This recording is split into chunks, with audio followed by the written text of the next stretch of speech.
अमरीकी जरीदे ब्लूमबर्ग ने पाकिस्तान में सियासी अदम एतमाद के बाईस रुपए की मजीद गिरावट का खदशा जाहिर कर दिया। अक़वाम मुत्तहिदा ने भी सियासी कशमकश के बाईस इंतख़ाबात से कबल बदअमनी के अंदेशे से खबरदार कर दिया। पाकिस्तान में सियासी तनाव और अदम इस्तेहकाम पर आलमी इदारों को शदीद तशवीश।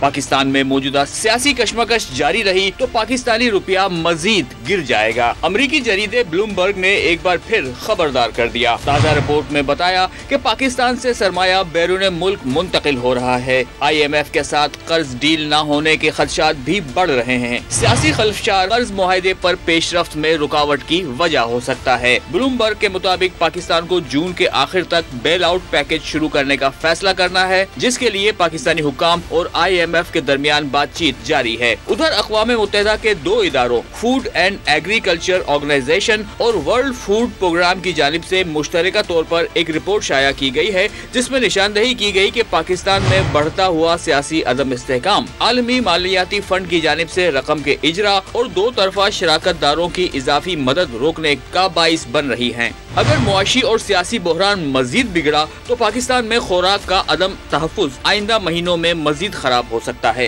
रिपोर्ट के मुताबिक पाकिस्तान को आइंदा 3 साल में 77 अरब डॉलर के बैरूनी कर्जे वापस करने होंगे, जो 2021 में 350 अरब डॉलर की GDP के लिहाज से बहुत ज्यादा रकम है।